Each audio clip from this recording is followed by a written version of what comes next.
그러니까 뭐 1년 내 만기 전세 보증금이 300조다. 역대 최대 역전세 폭탄이 우려된다. 평균적으로 20% 이상 떨어집니다. 서울은 7억 정도라고 그러면 1억 4천이 떨어지는 거예요. 양도 많고 네. 폭도 큰 거는 IMF 이후로 처음이라고 제가 봐요. 그러면 이게 하반기 부동산 시장에 영향을 미치겠네요. 그렇죠. 매물이 증가하니까. 안녕하세요. 여러분의 경제적 자유를 이루는 하루 20분 습관, 쉽게 듣고 쉽게 이해하는 20분 경제 과외입니다. 오늘 과외 선생님은 여러분이 너무 좋아하시는 이강수 대표님을 모셨습니다. 안녕하세요. 안녕하세요. 회사 나오셨다고요? 네. 그 좋은 회사 왜 나왔어요? 미래에서 좋은데. 그러게요. 나와보니까 왜 나왔지? 아 근데 부인이랑은 잘 상의하고 나오신 거죠? 아, 그때 상의했는데 흔쾌히 또 허락해 주셔서 나오게 오케이, 됐어요. 허락했을래는. 어쨌든 그러면 벌써 직장 생활 학교 졸업하고 몇 년을 하신 거예요, 총? 20년 넘게요. 그 회사 이름이 뭐예요? 이제 제가 설립하신 회사가 독립 리서치 회사인데 리서치 회사. 예. 광순의 복덕방이라는 회사입니다. 이게 과거 1970년대 냄새가 물씬 나네. 그렇죠. 근데 MZ세대들은 모르는 분도 계시더라고요. 복덕방은? 복덕방이 되게 좋은 의미를 갖고 있어요. 그래요? 어떤? 조선시대부터 있던 건데 그 한 마을에 복덕방이 있었어요. 네. 거기는 뭐냐, 한 달에 한 번씩 모여서 마을 사람들이 돈 있는 사람들이 돈을 해서 음식을 나눠 먹는 그 이야기도 하고, 그러니까 빈부격차를 떠나서 그런 장소였습니다. 복덕방이 예. 그런 거였어요? 그런데 모이면, 옛날에도 당연히 모이면 무슨 얘기 했을까요? 야, 나 이사 가야 되는데 내 거 좀 팔아줘. 그치. 알았어, 여기 놓고 가요. 저거 놓고 가요. 이렇게 된 거야? 그렇죠. 그러면서 자연스럽게 부동산의 거간이 이루어져요. 복과 덕을 나누는 곳. 그래서 복덕방. 뜻은 좋죠. 이번에 보니까 진짜 역전세 쓰나미라 그러잖아요, 요즘에. 지금 역전세라는 요즘에 얼마나 심각한 거예요? 심각해진다는 건 두 가지 차원에서 이해하셔야 그래요? 되는데, 네, 하나는 네. 양과 질이죠. 그래서 양적으로 보면 네. 향후 2년간 만기가 돌아오는 전세 계약 중에서 네. 약 52%가 역전세 상황이에요. 네. 역전세라는 건 뭐냐면 기존 2년 전 전세 보증금보다 네. 떨어진 가격. 이게 그래서 일단 비중이 많아요. 두 채 중에 한 채는 역전세니까. 네, 네. 그리고 이제 폭도 중요하잖아요. 그런 차원에서는 전세금이 뭐 1,000만 원, 2,000만 원 떨어지면 문제 없잖아요. 네. 경기도를 기준으로 해서 평균적으로 20% 이상 떨어집니다. 그렇게 되면 경기도의 평균의 전세 가격이 한 4억에서 5억 정도면 네. 1억 이상이에요. 그러네. 네. 엄청난 거야, 20%면. 네. 서울은 7억 정도라고 그러면 1억 4천이 떨어지는 거죠. 그러면 사실은 그렇게 폭이 큰 겁니다. 이렇게 양도 많고 네. 폭도 큰 거는 IMF 이후로 처음이라고 제가 봐요. IMF면 그게 1997년이니까 벌써 엄청 오래된 얘기인데. 그렇죠. 근데 그때는 모두 다 그러려고 생각을 다 준비는 해왔어요. 근데 이번에 역전세가 오히려 더 심화될 수 있는 게 모두 다 그렇게 심각하게 보고 있지 않다는 거예요. 항상 문제는 거기서 나잖아요. 모두가 심각하다 그러면 주의할 텐데. 그렇죠. 그래서 사실은 이 문제가 되게 커질 수 있다라고 전 보고는 있습니다. 그러니까 뭐 1년 내 만기 전세 보증금이 300조다. 역대 최대 역전세 폭탄이 우려된다. 뭐 이런 신문 기사 많이 나오거든요. 네네. 그리고 올해 하반기 국내 부동산 시장에서 가장 큰 변수는 역전세다라는 기사를 볼 때마다 뭐 사실은 전세 들은 사람도 불안해. 그렇죠. 근데 또 뭐냐면은 전세금을 내줘야 되는 사람도 불안해. 그렇죠, 그렇죠. 둘 다 심각한 상황이잖아요. 맞습니다. 일종의 임차인들 분들, 네. 새 들어 사시는 분들은 사실 전세 보증금이 전 재산이잖아요. 그렇지. 그렇죠, 대부분. 그래서 그거를 못 받게 될까 봐 좀 큰일 걱정이 나지. 되고, 또 집주인들은 사실 문제가 뭐냐면 네. 일종의 갭 투자를 해놔서 자기 돈이 없는 거예요. 한국의 다주택자가 문제가 뭐냐면 돈이 없는 사람들이 많아요. 다주택자가 돈 있는 다주택자가 아니다. 그렇죠. 그러면서 문제가 생기는 거예요. 둘 다. 불안에 앞서서 전세 사기, 깡통 전세, 역전세 개념들을 하나하나 좀 짚어주시면 좋을 것 같아요. 우리가 어떻게 이해해야 될지. 그렇죠. 최대한 쉽게 설명은 전세 사기는 사기예요, 진짜. 예를 들어서 예를 하나 들어볼게요. 네. 저희가 전세 계약을 맺잖아요. 1억에 빌라 같은데 주로 이제 빌라의 전세 사기가 많은데 1억에 맺자마자 그날 은행에서 대출을 받아요. 전에 대출을 안 받고 전세 먼저 전에 대출 맞으면 왜냐하면 임차인이 이미 볼거 아니야. 아니까. 계약 맺은 날 은행에서 대출 받기로 약정해놓고 그날 대출이 실행돼요. 그게 전산으로 탁탁 해결이 안 되는 안 건가? 되죠. 그러니까 문제가 생기는 거예요. 근데 심지어 계약을 그날 했잖아요. 근데 계약 내에서 예를 들어서 저희가 전입신고하고 확정일자 받잖아요. 네. 그 다음 날부터 일종의 효력이 발생되는 거예요. 오케이. 그러니까 선순위가 은행이 돼요. 원래 임차권이 먼저 해야 되는데 이런 식의 사기가 있었어요. 쉽게 말해서 사기의 핵심은 뭐냐면 먹었다. 대출 받아서 집 산 집에서 후순위로 전세로 들어가서 전세 보증금을 받을 확률이 현저히 낮은 상황. 그건 진짜 사기네. 사기. 이 사기는 집주인도 문제지만 중개사 분들도 사실은 도덕적 해이가 있었어요. 이 중개사들이 이걸 알고 하는 거예요? 모르고 한 거예요? 알고 하시는 분들도 있었죠. 수수료 받으려고. 확정일자 받아도 후순위가 될 수밖에 없는 걸 작전을 짜고 가는 거잖아요. 그렇죠. 완전. 그래서 이건 완전히 말씀드린 역전세나 깡통 전세하고 다르게 이건 사기 문제. 사기. 그럼 깡통 전세는요? 깡통 전세는 전세를 뭐 5억짜리 집을 샀는데 네. 거기를 전세 끼고 4억에 전세를 끼고 샀어요. 근데 집값이 떨어져서 전세 보증금보다 집값이 낮을 때. 네. 그래서 집을 팔아도 전세 보증금을 못 돌려주는 상황을 깡통 주택이라고 합니다. 오케이. 요새 이런 게 많은 거죠. 예, 이런 것들이 많이 증가하고 있죠. 근데 훨씬 더 많은 게 바로 역전세예요. 역전세는 아까 역전세는. 말씀드린 것처럼 2년 전보다 지금 전세 보증금이 떨어져 있는 상황. 그래서 쉽게 말해서 집주인이 전세 보증금을 돌려줘야 되는. 돌려줘야 돼. 예. 한 번도 이런 적이 별로 없었다는 거예요. 여태까지 전세금이 계속 오르지 않았어요? 계속 그래서 서민들이 왜 이사 갈 때마다 전세금 2천만 원 올려달라면 애쓰고 더 안 좋은 집으로 이사 가냐고 스트레스 받고 그런 거잖아요. 그렇죠. 대표님 그거는 계속. 임차인들도 그렇지만 임대인들도 전세는 계속 오른다고 생각해. 늘. 그래서 어떻게 합니까? 써. 그거를 써. 써. 어차피 저기 한 2, 3년 있다가 한 또 5천 더 올 들어올 거니까. 그래서 뭐라고 생각하면 전세 보증 내 돈이야. 그러니까 그 돌려줄 일이 없어. 없었어. 계속 조금씩 올라가면서 계속 내 돈이지. 이렇게 없었어. 생각하면 그렇기 때문에 썼어요. 썼어. 집을 사든지 뭐 주식을 하든지 아니면 아들 사업자금 두든지. 그럴 수도 있든지. 뭐 했지. 근데 갑자기 이게 전세금을 돌려달라네? 이런 적이 없었는데. 여기서 이제 되게 중요한 거. 네. 안 돌려주면 누구 잘못? 안 돌려준 사람이 법적 책임져요? 그럼요. 그게 이제 경매로 들어가는 거죠. 그러면. 돌려주지 못하는 주인이. 그렇죠, 그렇죠. 그런데 그 기간도 오래 돌리고 법적 절차가 항상 그렇잖아요. 그치. 문제가 크잖아요. 그래서 심화될수록 문제가 더 커질 수 있다는 겁니다. 법적 조치하는 동안 그 집에 계속 일단은 살 수는 있잖아. 살 수 있죠. 살아야 되고. 지금 여러분들이 일차적으로 주의할 거는 네. 대한민국에서 집이 많이 갖고 계신 분들이 절대 부자가 아니라는 거예요. 지금은 더욱더 은행 이자가 올라가니까 더욱더. 오히려 더 집까지 가난한 사람도 있어. 새로 여러분들이 뭐 전세를 하시거나 임대차 계획을 할 때 다주택자를 유의하실 필요가 있어요. 근데 다주택자인지 우리가 어떻게 아냐고 전세 들을 때. 그게 이제 정보 공개를 이제부터 해주거든요. 정보. 그래요? 예. 어떻게 알아볼 수 있어요? 그걸 할 때는 뭐 홈페이지 같은 데 새로 만들어놔서 국토교통부 이런 데서요. 네. 만들어놔서 거기서 들어와서 조회해 보시고 집주인에 대해서 공람할 수 있게 이렇게 해놓았으니까 아, 집주인에 대해서 공람할 수 있어요? 네, 그런 이제 제도들이 확대되고 있거든요. 네, 네. 그리고 대출이 얼마인지. 그래서 여러분들이 그런 것들을 잘 체크하실 필요가 있고 일단 중개사들한테 잘 물어봐야죠. 그래서 그분들이 집을 어떻게 갖고 있는지 이제 직업도 물어보고 과거에는 뭐 전세 들 때 집주인이 직업이 뭐든지 뭐 물어보긴 했어요. 그 옛날에는 왜 집을 갖고 있다 그러면 그가 나보다 부자라고 생각하고 그렇죠. 그냥 내 돈을 준 건데 그렇죠. 그 사람이 나보다 가난할 수 있어. 그래서 내 돈을 뛸 수 있어. 잘 알아봐야 되겠네. 매우 과거에는 전세 가격이 계속 올랐을 때는 문제가 없는데 전세 가격이 떨어지니까 이제 문제인 거예요. 채무 능력이 없는 사람한테 내 돈을 갖다 바치는 수가 있네. 그렇죠. 진짜 이거 주의해야 되겠다. 그래서 이제 이런 얘기가 있다 보니까 왜 이렇게 전세 사기, 뭐 역전세 이 얘기 나오면서 그냥 전세 없으면 안 돼? 전세제도 없애면 안 돼? 속 시원하게.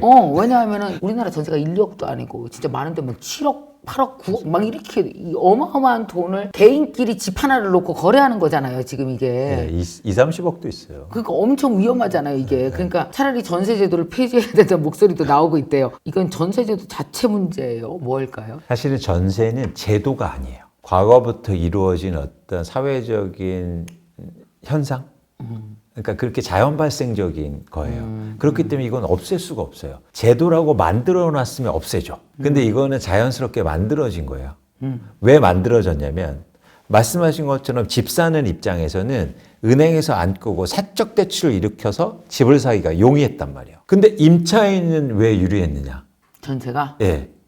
왜 유리할 것 같으세요? 전세? 전세 제도가 왜 세입자한테는 유리했을까요? 굉장히 역사적으로 오랫동안. 그래서 전세 제도가 세입자에게 여러분도 한번 생각해요. 왜 유리했을까? 월세를 안 내는 사람들의 이유를 보면 월세가 높았대. 은행 이자보다. 그래서 월세를 내는 게 돈이 아깝다고들 표현하면서 다 전세를 다 들었거든요. 그렇죠. 그런데 우리 직원들도 월세 되게 아까워해요. 실제로 보면 금리보다 월세가 낮았어요. 지금도 그렇고 돈을 지킬 수 있어서.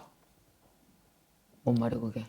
한번 들어보세요. 우리나라 전세제도가 본격화된 게 80년대와 90년대인데요. 네. 70년대부터 시작해서 그때 도시 집중화가 이루어집니다. 그러면서 집도 많이 지어져요. 그래. 근데 집 살 돈이 없으니까 대출이 필요하죠.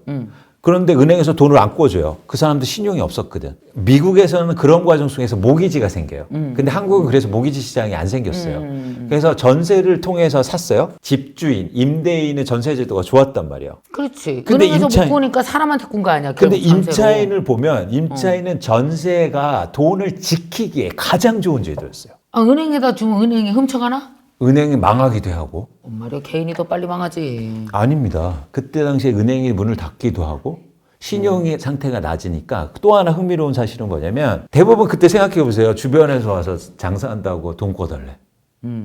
그리고 막 친척들이 사업한다고 돈 나 꿔달래. 요거는 이해해. 어. 전세를 갖다 박아놓으면 안 돼, 못 건드려. 못 건드려. 그러니까 술 먹다가 친구가 이래요. 어. 광수야, 나 진짜 어려운데 나 딱 이번에 2천만 나 꿔주면 근데 나. 전세 다 들어가 있어. 그러면 그러면 더 안 돼. 이상 부탁 안 해. 그래서 근데 은행에 들어가 있다면 끝까지 전화해. 그렇지. 아하. 그래서 전세 제도 때문에 돈을 지키기가 가장 후월했다고요. 부모 입장에서도 전세를 얻어주는 게 내 돈을 지키는 길이요. 그래서 그냥 줘. 부모들이 항상 뭐라고 콜라당 얘기하냐면 해먹지. 전세를 통해서 내 집 마련해라. 그건 뭐냐면 그건 말이 안 돼요. 왜냐면 전세금을 맡겨놨다가 돈이 불어나는 게 아니거든요. 아니잖아. 그대로 있잖아. 근데 돈을 지킬 수는 있었어요. 불어나지는 않더라도 마이너스가 안 될 수 있는 길이었다. 그게 되게 우월했다. 임차인 입장에서. 솔직히 금융적으로는 말이 안 되는 말이 거야. 안 되죠. 그런데 항상 그렇습니다. 중서민들은 안타깝지만 어떤 거에 대해서 더 취약하냐면 레버리지보다 돈을 지키려는 마음이 더 커요. 그렇기 때문에 그냥 온전히 전세금이 있는 거에 대해서 만족이 컸단 말이에요. 나는 이 정도 돈을 갖고 있어. 이건 그리고 아무도 못 건드려. 못 건드려. 이런 마음. 그리고 세상에 그돈 모을 때 제일 그 적이 누군지 아세요? 자기 자신이거든. 지가 해먹어. 그 왜 전세라도 갖다 놨으면 가만히 괜찮은 걸 갖다가 맞아요. 그 저기 주식 사고 막 막 1억에 막 주식 사. 그래갖고 맞아요. 헐렁 다 날려갖고 맞아요. 그러면 다 차라리 그때 내가 전세 늘을 때 넣지.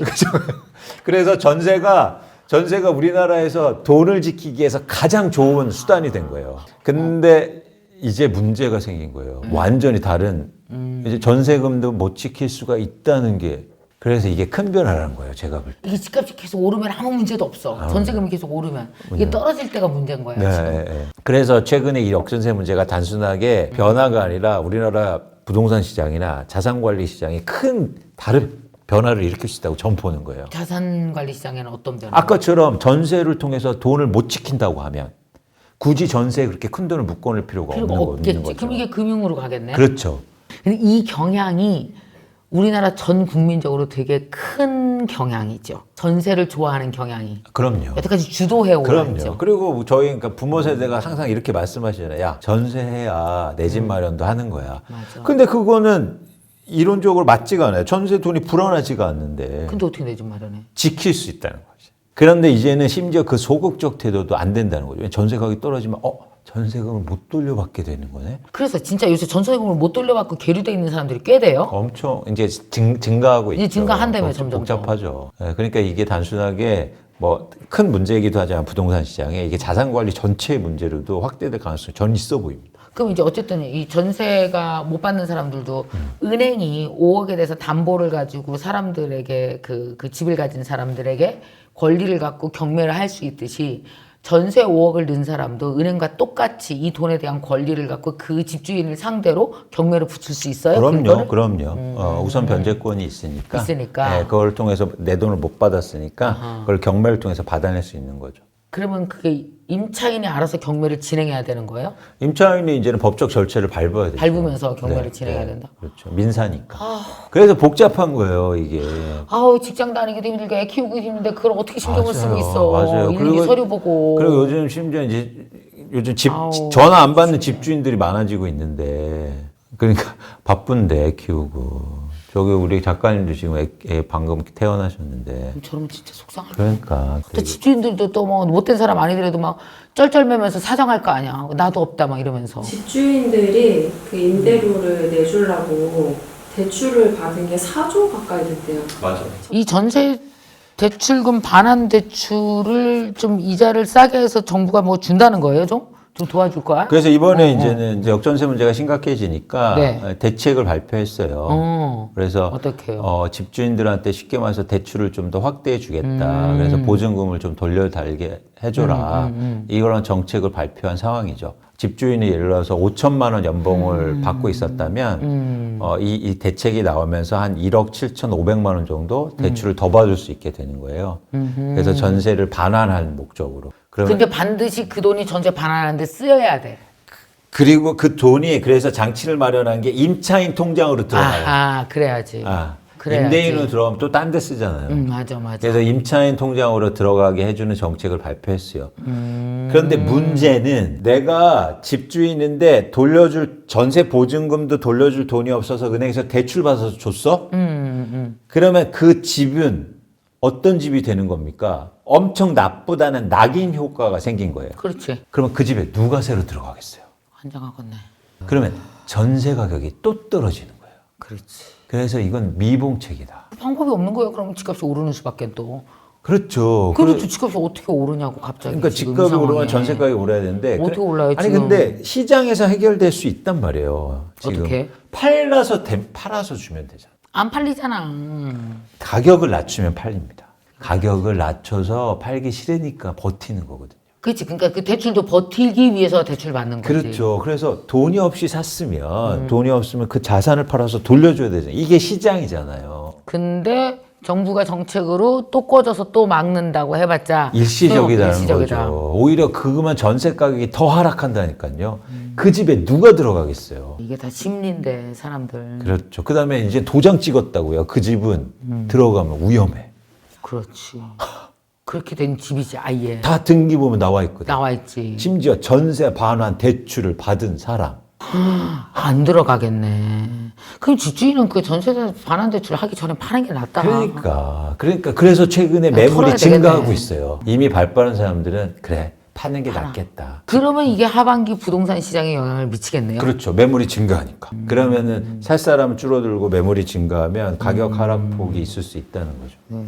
자, 이러면서 이제 정부가 지금 하반기 부동산 혹은 하반기 경제정책 방향에 대해서 발표를 했다고요? 네. 그러면 어떤 대책들이 나왔는지 우리가 좀 관심 있게 봐야 될 것 좀 소개해 주세요. 일단 부동산 관련된 크게 두 가지예요. 네, 하나는 네. 뭐냐면 아까 말씀드린 것처럼 전세 반환에 한해서 대출을 해주겠다. 그래서 왜 대출 정확한 규제는 뭐냐면 이제 DSR 40% 규제가 있었어요. 그래서 이건 DSR이라는 거 아시겠지만 총부채 원리금 상환 비율이어서 네. 예를 들어서 내 소득에서 원리금 상환 비율이 40%만 대출이 가능했어요. 이때 대출은 전체 대출 포함이에요. 주택담보대출 마이너스 전부 다. 근데 이걸 이번에 DTI 60%로 올려줬어요. DSR 40%가 아니고 DTI로 DSR과 DTI는 DTR. 뭐가 다르냐면 네. DSR은 총부채 원리금 상환 비율이라고 오케이. 하고 DTI는 총부채 상환 비율이에요. 원리금이 빠지네. 그래서 여기에서는 뭐가 들어가냐면 주택담보대출에 원리금은 들어가는데 다른 대출금은 이자만 들어가요. 그럼 훨씬 더 많이 대출이 가능한 거예요. 그렇지. 그리고 퍼센트도 60%를 올려줬으니까. 아하. 그래서 대출을 훨씬 더 많이 하게 된 겁니다. 대출 한도에 여유를 더 주겠다. 그렇죠. 아. 그래서 그 돈으로 전세금 반환해줘라 이겁니다. 오케이. 그들끼리 돌아갈 수 있는 돈을 정부가 좀 메꿔주는 거네요. 그럼 네, 결국. 일단 그리고 또 어떤 게 있어요? 종부세가 종부세. 종부세가 계산할 때 공정시장 가액 비율이라고 해서 네네. 일종의 과세 표준 금액을 예를 들어서 시장 가격이 10억이라고 그러면 거기에서 60%를 곱해줘서 네. 그럼 낮아지잖아요. 금액이. 네네네. 그럼 세금 자체가 낮아지잖아요. 그쵸. 이 60%를 유지하기로 했어요. 원래 세금이 원래 더 요번에 올리기로 했었던 올리기로 거. 했어요. 원래 작년에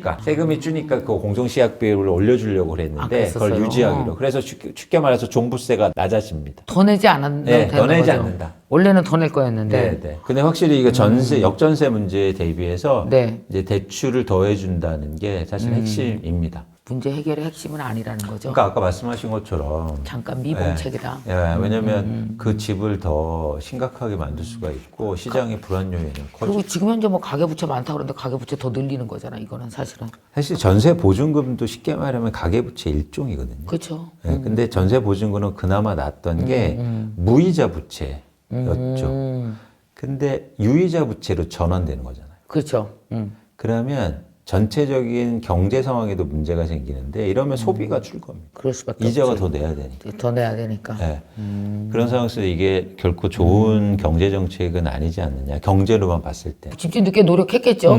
근데 뭐 역전세 대란 여기에 잠적하는 집주인이 늘고 있다. 진짜 그런가 봐요. 막 전화도 안 받고 안 받- 잠적하고 이러는 사람들이 늘고 있다는데 만약에 예를 들어서 작가가 지금 애 낳은 지 얼마 안 이제 출산휴가 갔다 왔어.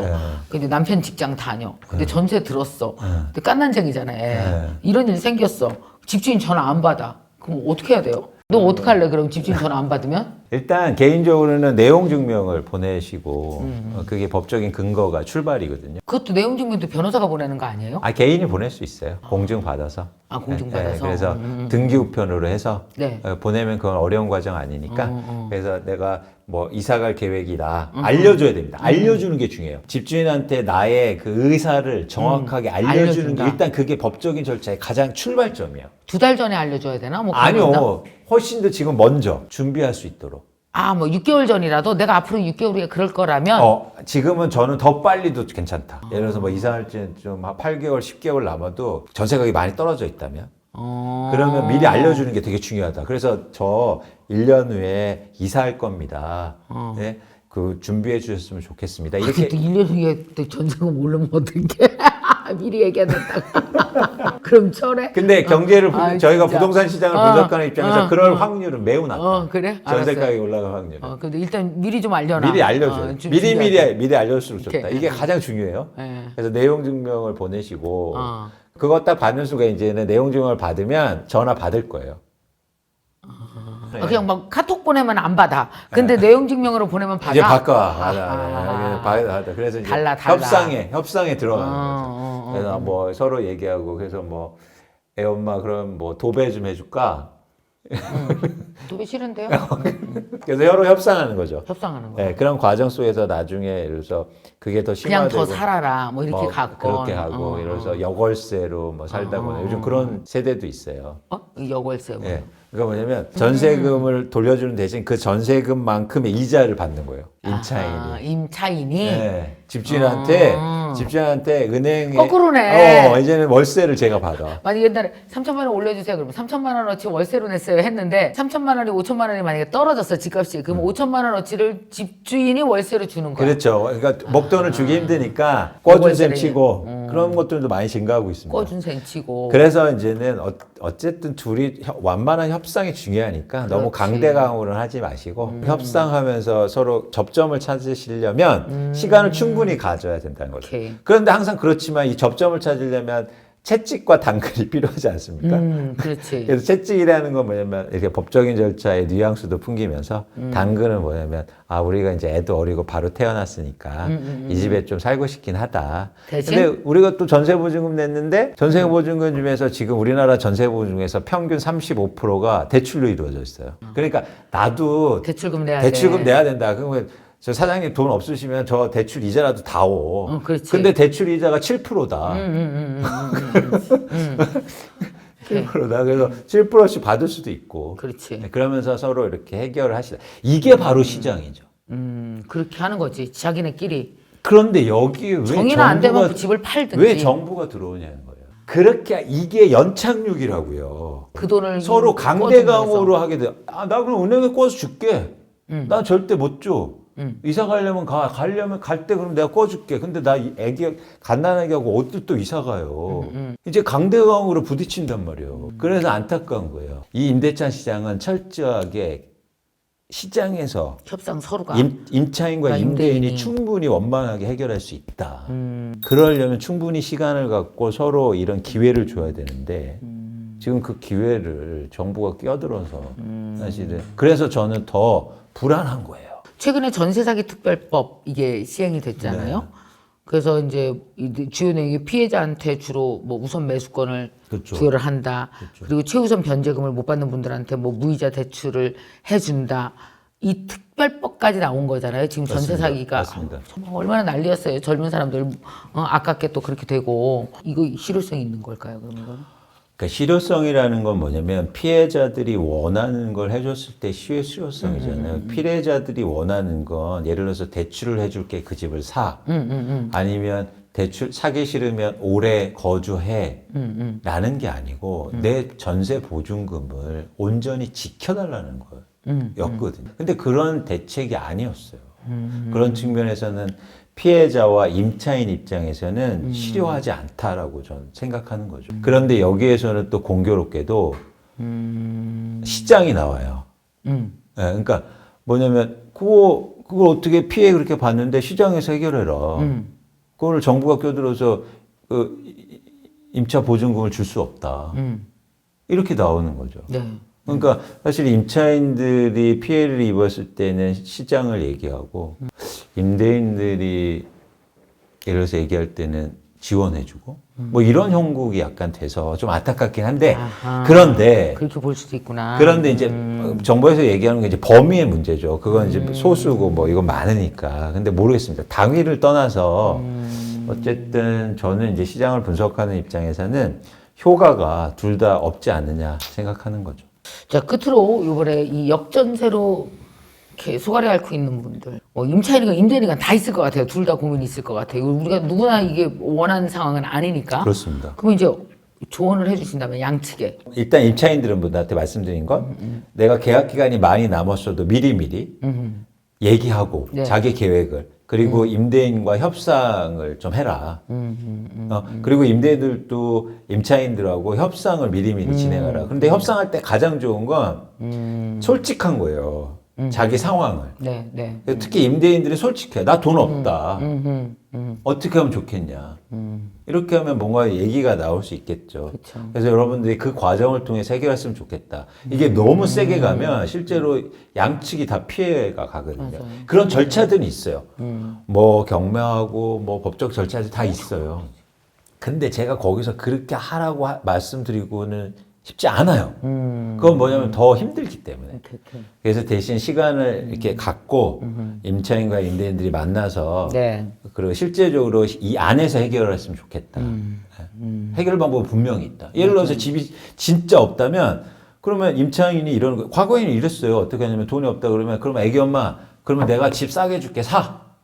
그런 과정이 이루어졌으면 좋겠다. 두 사람이 빠르게 먼저 속 터놓고 얘기를 하면서 해결점을 찾아가야지 서로 눈치 보고 있다가 같은 시간 안에 법적으로만 해결하려고 그러다가 더 서로 스트레스 받고 해결이 안 될 수 있죠. 법적으로는 굉장히 또 복잡하다. 그리고 여러분들이 사실은 우리가 일반인들이 언제 뭐 법원에 가고 이렇게 하고 복잡하잖아요. 일단 비용을 그리고 어떤 그것도 그런 비용이 스트레스나 이런 것들을 감안하면 그렇게 강대강으로 서로 강대강으로 나가시면서 대신 기간을 오래 시간을 갖고 미리미리 오케이. 그리고 계약할 때부터 다주택자 이런 분들 좀 조심하시고 네.